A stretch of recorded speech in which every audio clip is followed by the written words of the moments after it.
Hi, it's Dwyer, gamblersadvisory.com, a free site, bettingangle.us, a free site. It's November 23rd, 2023. Let's talk about heavyweight boxing, but first remember, the opinion you should follow should be your own.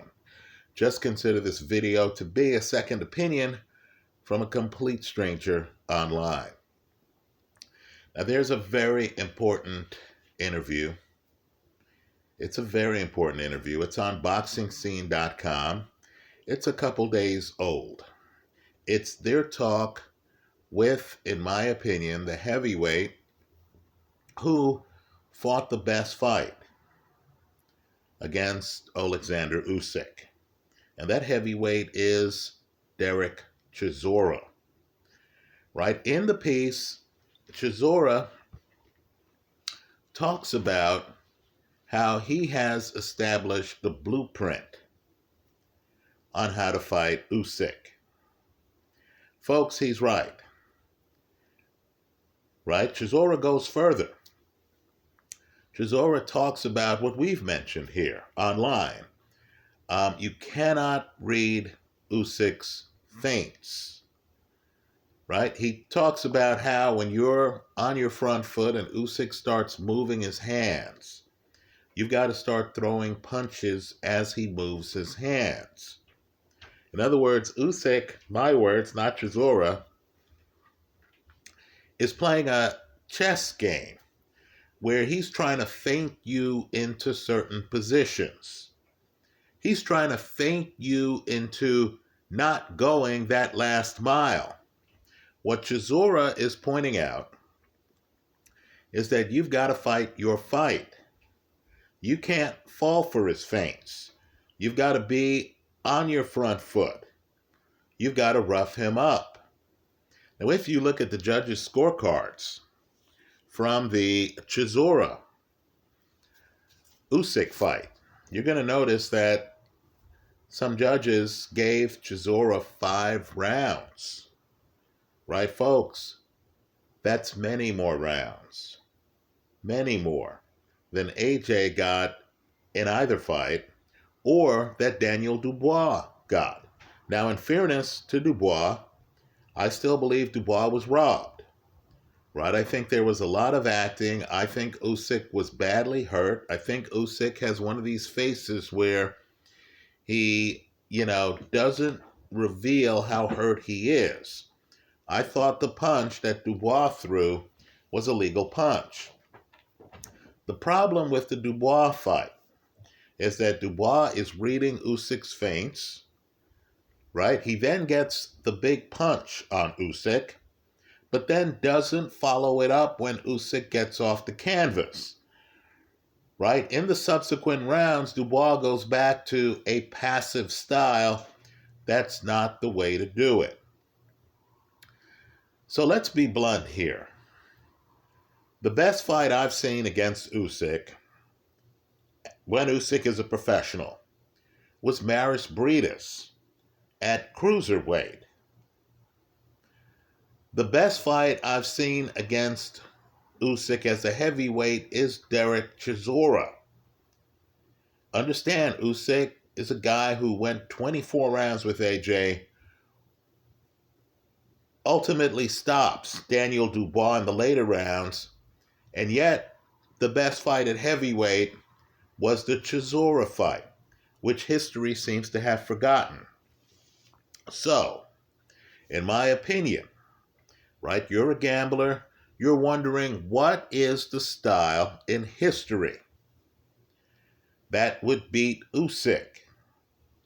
And to me, the answer is clear as day. It's the George Foreman style. Right? Foreman, educated front foot, very heavy, very stiff, very controlling jab. Right? Foreman would hit you in such a way that he would move you into position. Foreman is old school. He believes you don't wait on a puncher. I'm sure Derek Chisora agrees with all of this. You don't wait on a puncher. And Foreman had a defensive construct. where he could cover up. It was an Archie Moore crab type defense. He could cover up and be deep in the pocket. That's where you want to be against Usyk. Right now, Foreman was a little bit too young when he fought Ali in the Rumble in the Jungle. Right? Foreman didn't understand that with just a little pacing, he would have beaten Ali easily. Understand too, when Ali went over to the ropes and crabs up, right? Covers up. By the way, that's exactly what Usyk does against Chisora. Had Foreman just taken a step back and relied on one of the best jabs I've seen in the heavyweight division, right? His jab. Had he just taken a step back, keep in mind, Foreman enters the ring the heavyweight champion. Had he just shot some jabs, kept Ali over by the ropes, not overextended himself, there would have been some judges who would have asked the obvious question. Could Ali take a heavyweight champion's title being curled up against the ropes? The answer is no. Right? The genius of the Rumble in the Jungle, by the way, we're simplifying things. Ali does win multiple rounds before he stops Foreman. But the genius of Ali that night is the fact that he keeps egging Foreman on. As Foreman takes his foot off the gas and starts to back up, Ali would come off the ropes. He would lean forward and he would throw a couple of shots. Then he would call Foreman forward. Then as Foreman came forward, Ali would do things like grab Foreman. Right? Ali was a clincher. We penalized Lawrence Okoli for clinching. Understand, Ali was a clincher. Right? But just to understand, you have to treat Usyk, and Usyk is physically bigger than Sonny Liston, but you have to treat Usyk as if he is a cruiserweight vacationing in the heavyweight division. Now let's ask a big question, and this is why you have a clear betting opportunity here. Can Tyson Fury be George Foreman?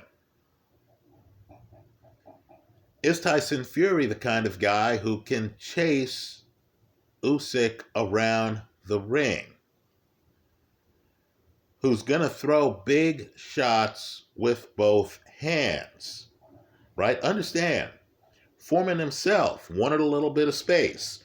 You'll notice that in Foreman's fight against Joe Frazier. The first one, in fact, both of them. But the first one, where Foreman is pushing Frazier off of him.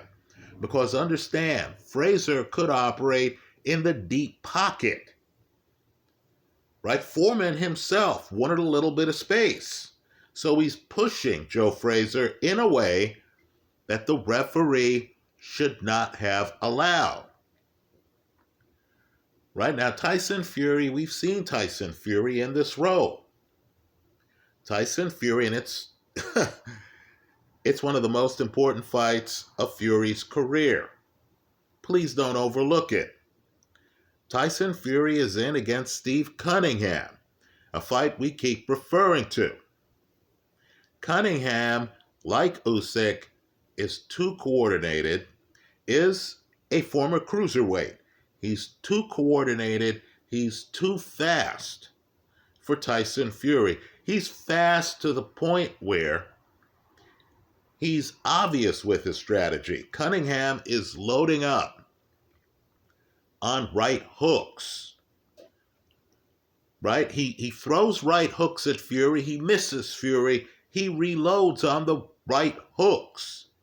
Cunningham is the cruiserweight who is headhunting 6'9" heavyweight Tyson Fury. Now, what we learned in that fight, which Fury wins by going dirty. Just like Foreman pushes Frazier, you'll notice Fury is running in and trying to literally roughhouse Steve Cunningham, right? He runs into Cunningham. He's trying to push Cunningham. He's trying to hold Cunningham. That's how desperate he was. What we found out in the Cunningham fight is Fury at 6'9", the same guy who is too mobile and is too coordinated for Vladimir Klitschko, cannot match the mobility, the athleticism, the coordination of Steve Cunningham. Folks, that's a dirty fight. Understand, Tyson Fury, who's polished, has to go dirty in moments like that. He's several inches taller than George Foreman. Several.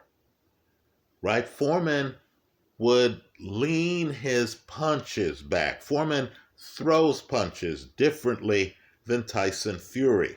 Fury is more of an arm puncher compared to Foreman, who threw punches like Sonny Liston. In other words, Foreman would have his hand back, look at the film. Then Foreman turns his entire body into the punch. Right? Foreman was heavy-handed like Anthony Joshua, but Foreman, unlike Joshua, wouldn't wait on punchers. Foreman is prepared to get hit with shots as he goes inside on Ali. Right? The Foreman math is the Chisora math, which is, I'm bigger, I hit harder than this guy. I'll win any exchange even when the punches land. If you want to see a fight where Foreman is prepared to trade with a puncher and does so, and gets hit several times by the puncher, look at Foreman's fight against Boxing Hall of Famer Dwight Cowie. Right? Now that's an older Foreman. But understand, even when Foreman is in the pocket getting hit with shots, he's trading with you. Right? He's not trying to avoid getting hit. When he opens up, he had a great defense, but when he opened up, he was willing to trade with someone he considered smaller. Now, AJ, simply put, was not. If you look at the Charles Martin fight, and that's a very important fight, I know it's short, but you're going to see AJ at his best. Right? AJ, like Tyson Fury, got by on athletic superiority. Right? AJ liked to be more mobile than his opposition. He liked to have a cushion. You'll see it in the Charles Martin fight. Even when AJ's faster than his opponent, he likes to have a cushion between himself and the opponent. Right? AJ isn't a Foreman lead puncher. No, AJ's a counter. Counter punchers are waiting on their opposition. Right? So what AJ likes to do is AJ likes to be outside, the other guy throws a punch, then AJ jumps in. And he's throwing his big counters. So he fights Usyk twice. Folks, you can't wait on Usyk. Your strategy can't be a counter-punching, I'm going to outbox you. And by the way, I have the bigger punch type strategy. So let's talk about a second interview. And let me say, Chisora is 100% right. His fight is the blueprint on how to rough up Usyk. right? But understand, Chisora is a guy who, in a fight, drops Joseph Parker in the opening seconds of the fight, right? Chisora could be very aggressive very early in fights. Unfortunately for Derek, he's older right now, and he can't maintain that level of aggression. So he starts to lose rounds against Usyk. Had Chisora been younger, with more stamina, and one of Usyk's hallmarks is great stamina, he might have beaten Usyk, if you believe he lost his heavyweight match against Usyk. So let's talk about another fighter who had some comments to say about Anthony Joshua. And I consider this important. Now, this is the guy who, believe it or not, Lennox Lewis talked about as being the best he fought. Now, Lewis in interviews talked about how Shannon Briggs was the hardest puncher he fought. And that's important, right? Because Lewis, of course, fought Vitaly Klitschko, for example. Lennox Lewis fought Mike Tyson, for example. Well, understand, the fighter who gave the recent interview, it's a few days old, is the man who went inside on Mike Tyson. Beats Tyson twice by coming inside on Tyson.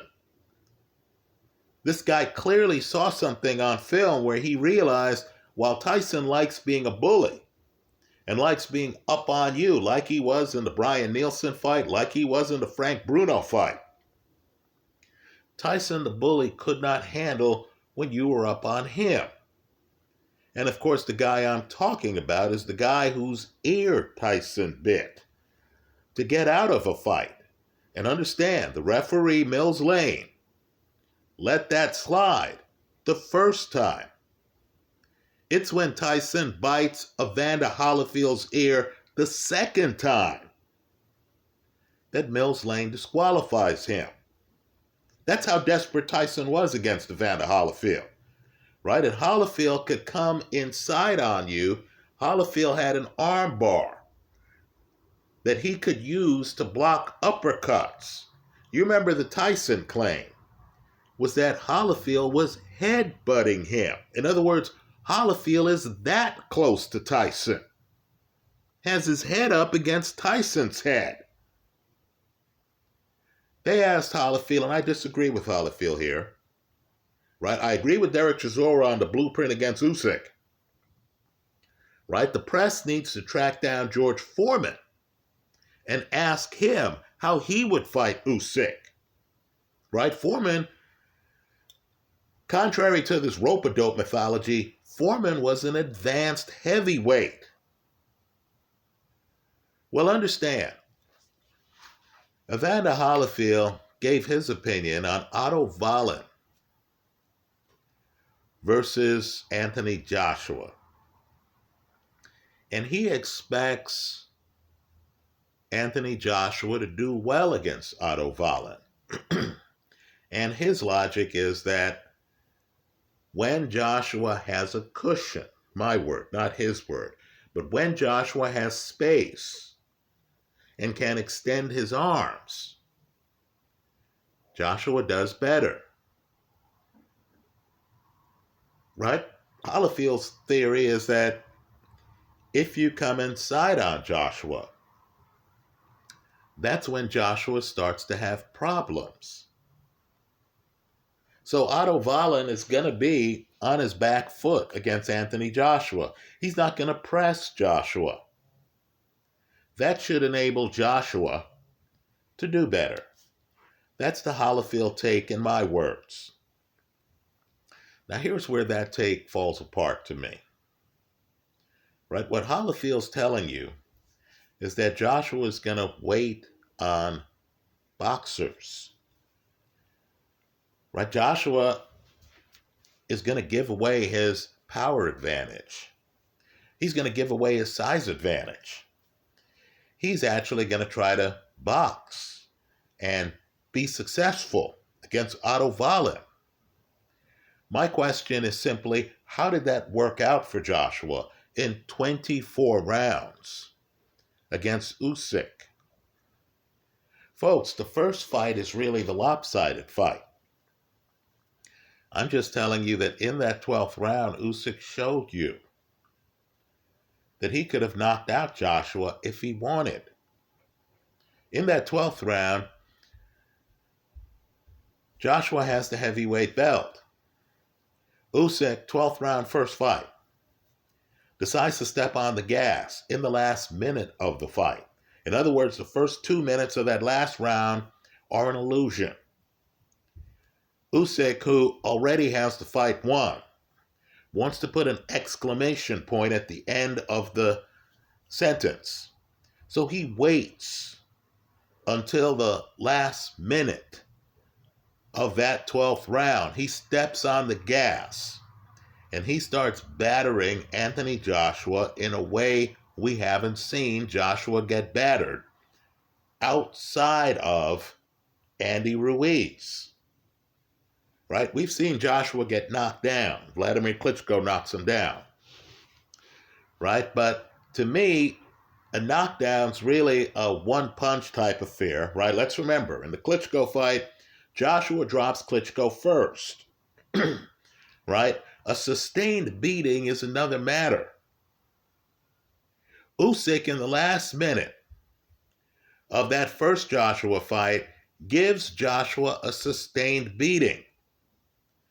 Now, I have no doubt in my mind that Joshua, up until that point, thought he was competitive with Usyk, while Usyk didn't even have his car in fourth gear. Now, Otto Wallin has studied Usyk. That's clear from Wallin's victory over Murat Gassiev. Right? Because understand, Gassiev only lost once before, and that was to Alexander Usyk. So Wallin is moving all around the ring against Murat Gassiev, but more importantly, Wallin is throwing feints at Murat Gassiev. Right, folks? Joshua, who does well, I think he'd do well against Deontay Wilder.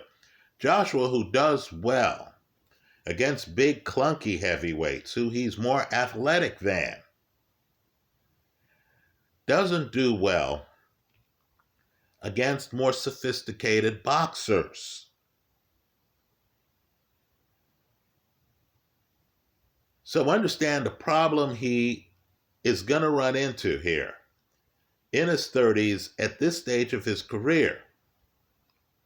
Derrick James is Errol Spence's trainer. Understand, Derrick James has a zone where he wants a fighter to know how to operate deep in the pocket, right? Where he wants his fighters to have defense, to be able to stay in the pocket, to shorten their punches, to throw hooks, to know how to lean on a guy like Holyfield is up close to Tyson, right? Like Derek Chisora is up close on Usyk, like Foreman is up close on Ali.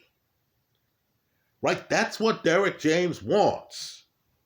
You can do other things. Derrick James has other fighters, right? Who, Jamel Charlo, who roam around the ring and stuff like that. But Derrick James, if he has a fighter who has the punch, who has the advantage, Derrick James wants that fighter to be up close and personal. So here you have Evander Holyfield, the guy who got up close and personal with Mike Tyson twice. The first fight, not the ear-biting fight, the first fight is the exclamation point fight. That's where Holyfield, over time against Mike Tyson, starts to outwork Mike Tyson, starts to dominate Mike Tyson.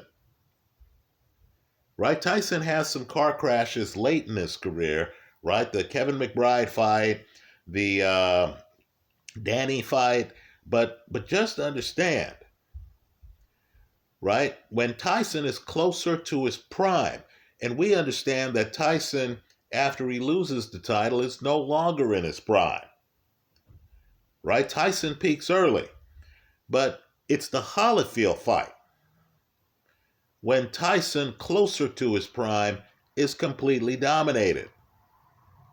Just understand it's that fighter who understands that, simply put, Anthony Joshua needs space to operate.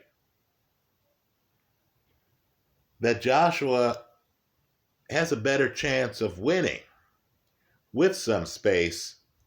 The problem is the kind of space he's going to have here isn't the type where he's up against some opponent who's a sitting duck, who can't match him in punching power. No, in this Wallin fight, you need to key on Wallin's feints and Wallin's movements. If he's feinting Anthony Joshua to the point where Joshua is low volume, isn't that what happened against Usyk? If Otto Wallin is able to channel Alexander Usyk to the point where Joshua is again low volume, Joshua can't get on his front foot and pursue Usyk. Let's talk about another trainer who did work with Joshua, Robert Garcia. You might recall Garcia wanted Joshua to bend his knees. He wanted Joshua to fight lower. Right? Now think about it. The guy they were fighting was the same guy who got hit with a body shot by Dubois and goes down. Then when he gets up minutes later, right, that's how ridiculous that fight was. It's boxing rules, but if you believe the fight, if you believe the punch is a legitimate punch, let's just say that after Usyk hits the canvas, he gets every possible benefit he can, right? He gets to hang out down there for minutes. Then when he gets up after the multi-minute break, Dubois comes in, right? Why didn't Dubois do this in subsequent rounds? And hits Usyk again to the body. And Usyk's complaining of low blows because Usyk can't tell where in the body he got hit. Understand, against a guy who's susceptible to body shots, Robert Garcia wanted a tall Anthony Joshua to bend his legs and to come forward, to be more aggressive. When in that second Usyk fight, that's the one Garcia handled, did Joshua start to do that? I would say it's not until around round 9. That's how programmed Joshua is to fight tall and to jump around the ring. Well, in a ring jumping contest, I'm just telling you, Wallin is going to be very competitive. That Joshua Wallin fight is going to go several rounds, right? If it goes the distance. And let's remember, the Jermaine Franklin fight goes the distance, and Franklin's not even jumping around. Franklin's in the pocket against Joshua. I'm just telling you, if the Otto Wallin fight goes the distance, folks, there's going to be controversy. Let's also be clear, too. Joshua's a fan favorite who gets judges on his side to the same degree that Deontay Wilder gets judges on his side in the United States.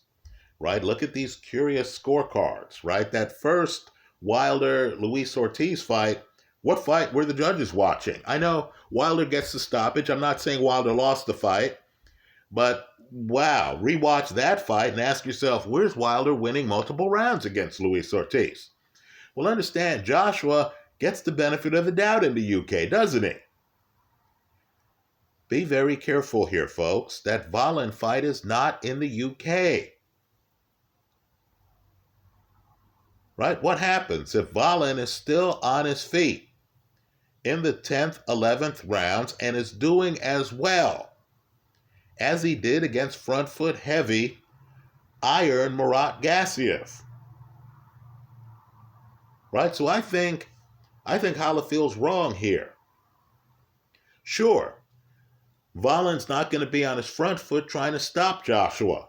I'll agree with that. Sure, Joshua, who's with Ben Davidson now, right, will have an opportunity to show us his boxing skills. The million-dollar question is, how good of a boxer is Joshua? Can he hang against upper-end boxers? Folks, he did not in 2 fights against Alexander Usyk. So the heavyweight division, folks, oh my. The heavyweight division is going to be mispriced in some huge upcoming fights. Right? You need to consider Usyk to be a very live underdog. And I mean a very live underdog against Tyson Fury. Usyk is the betting side of that play. As for Joshua against Wallin, folks, Wallin went 12 rounds. That should tell you a lot, by the way. Wallin went the distance against Tyson Fury. Wallin went the distance against Murat Gassiev. Are you certain that Anthony Joshua, who's onto yet another trainer, at least for this fight, is going to be able to close the show? And if he doesn't close the show, if he doesn't stop Wallin, if that fight goes the distance, if you're on the Wallin side of the play, isn't that what you want? Because don't you already know that your best chance of beating Joshua is with your fighter's boxing skills and athleticism? This is a tough fight, folks. The United Kingdom is ground zero for the heavyweight division. There is no doubt about that, right? But let's throw a wrinkle here.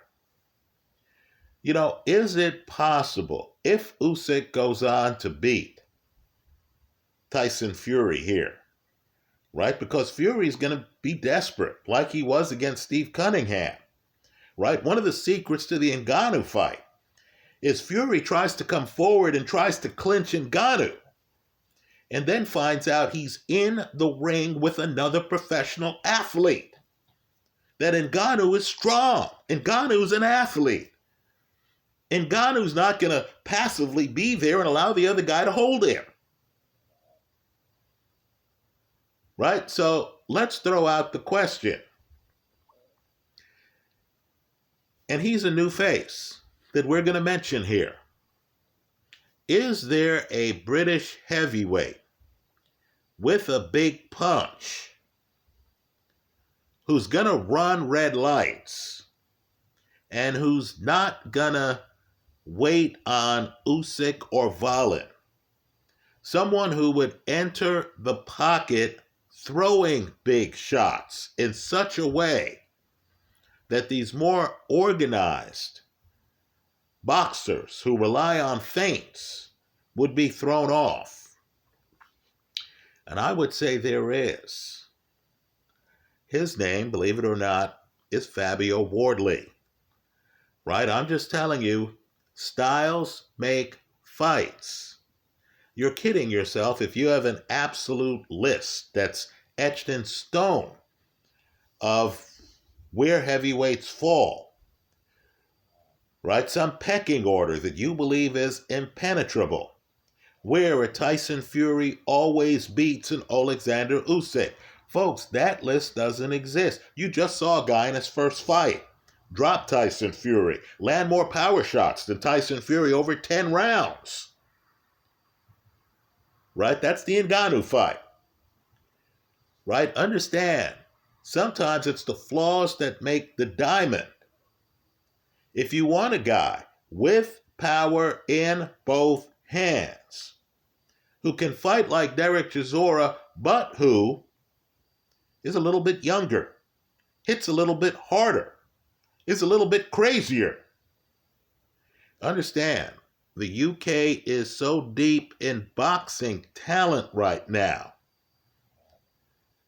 that you might need to look at Fabio Wardley to be the guy to step up, right? Understand, if Usyk beats Tyson Fury, the UK is going to have an acute dilemma on its hands. You're going to have one guy who will have beaten AJ twice, Dubois once. I thought Dubois won the fight, but let's just say apart from the knockdown, Dubois is systematically deconstructed by Usyk. And then, of course, you would have Usyk beating Tyson Fury. Right? Well, just understand, the UK has other fighters. That's how deep the UK is. Just understand, too, that you have young guys out there who are getting no press in the United States. I'm following this Richard Torres guy. Right, folks? The Olympian, silver medalist, and win the gold medalist should be in the conversation with Wilder and Big Baby. Right? Boxing's a young man's sport. You have a lot of guys in their 30s out there. I'm just telling you, there are young guys now who we need to start looking at. Also, these Eastern European guys, right? Makhmudov and other guys like that. I'm telling you, I feel the heir apparent is Filip Ergovic, right? I've been saying that for months, right? Ergovic beat Zhilei Zhang. Folks, I'm just telling you, Zhilei Zhang is a big threat to the throne. Well, one man is taking out the United Kingdom, right? That's Alexander Usyk, right? Here you have a situation where he's a cruiserweight like Steve Cunningham, too mobile for AJ, too slick for Dubois, right? Is Fury, who's coming off one of his worst fights of his entire career. Is Fury at a point in his career where he's ready for this guy, right? As for AJ, look, the fighter sometimes needs some hard advice.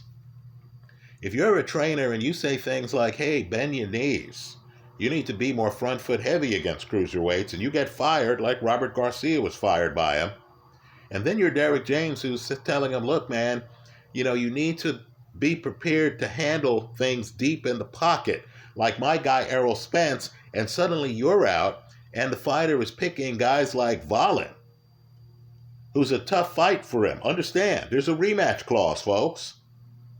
If AJ loses to Wallin in his 30s will happily take the extra paycheck for him, right? You need to ask yourself, wow, has AJ learned anything from the 2 losses to Usyk? Right, folks, the answer might be no. Anyway, let me hear from you. I know I sound hard here. I know there are some people who say, oh, he has an axe to grind with AJ. No, it's a compliment. When I'm looking at highly skilled fighters, and I'm just pointing out, hey, AJ needs to tighten this up. Fury needs to tighten this up. Right? Usyk got roughed up at times by Derek Chisora. Had a hard fight with Maris Briedis. Right? That Zhilei Zhang is a major threat to the throne. Folks, those are compliments to the guys right now who own the throne. To the frontline fighters who are in transition, are trying to learn new skills, are trying out different trainers and are in matches that are going to be tougher than the public realizes. Those are my thoughts this day after Thanksgiving. Let me know yours in the comment section of this YouTube video. If you feel that Derek Chisora is wrong or that Evander Holyfield is right? If you want to talk about Holyfield Tyson, if you want to talk about Holyfield Tony, very intriguing fight where Holyfield comes inside, but he's against the guy who can put his head on one side of him, put his head on the other side of him, counterpunch him to death. Tell us about it in the comment section of this YouTube video. Styles make fights, right? I'm just telling you, there's certain guys out there, particularly at heavyweight. This is the deepest I believe I've ever seen the heavyweight division. And I grew up in the 70s where Foreman, Ali, Frazier, Norton, Ernie Shavers, Jerry Quarry, who beat Ernie Shavers. People forget how good Jerry Quarry was, right? Larry Holmes later in the decade, Jerry Cooney. You had a lot of heavyweights in the 70s. Folks, it's deeper than that now, right? The Berlin Wall has fallen. You have all these guys from Kazakhstan, Russia, Eastern Europe, Ukraine. They're now in the mix, right? The water is so deep that you have an Olympic gold medalist who's out there losing fights. Tony Yoka, right? Lost to the last king of Scotland, Bacoli, right? Just understand, there are many men who, under the right situation right now, could be heavyweight champion. You have many different styles out there, right? There's no pecking order carved in stone. I'm expecting both Anthony Joshua and Tyson Fury, two guys who've held a heavyweight title, to be very much tested in their next fights. That's how I see it. Let me hear from you. You also have, thank goodness, the Middle East that's paying for these fights. So now we're getting a chance at possibly some of these great fights that for years haven't happened. Wilder, Joshua. That's assuming, of course, that those guys win their matches. Let me just point out here, folks, that's a big assumption. Let me hear from you in the comment section of this YouTube video. Thanks for stopping by.